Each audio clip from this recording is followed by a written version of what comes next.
மக்களே, இதுதான் தமிழ்நாட்டின் டிராகன் ஃப்ரூட்ஸ். ஏன் தம்பி இப்படி ஒரு வார்த்தை சொன்னியா?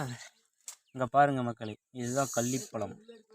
இதுதான் தமிழ்நாட்டின் டிராகன் ஃப்ரூட்ஸ்னு கூட சொல்லலாம். தண்ணி இல்லாமல் அப்படியே இதாகுங்க, பார்த்தீங்களா? எங்கள் அண்ணங்காரன் பொறிச்சிட்டான். இந்த மாதிரி முள் இருக்கும். கொஞ்சம் காட்டு. முள் இருக்கும். இந்த மாதிரி எல்லாம் சுரண்டிட்டு நல்லா சுரண்டுங்க. முள்ளுக்கு தர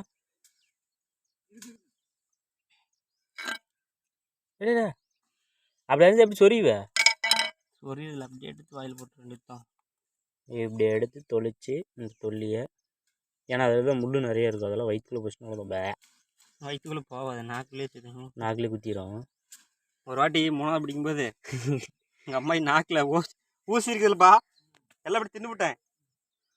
ஊசி எடுத்து நாக்கை குத்தி குத்தி இழுக்குதுங்க அம்மாயி முள் எடுக்கிறதுக்கு. இங்கே பார்த்தீங்களா ஃப்ரெண்ட்ஸ், இப்படி எடுத்து இப்படி வாயில் போட்டலாம். எங்கே ஆகாட்டு அது எவ்வளோ சிவப்பாகுதுன்னு.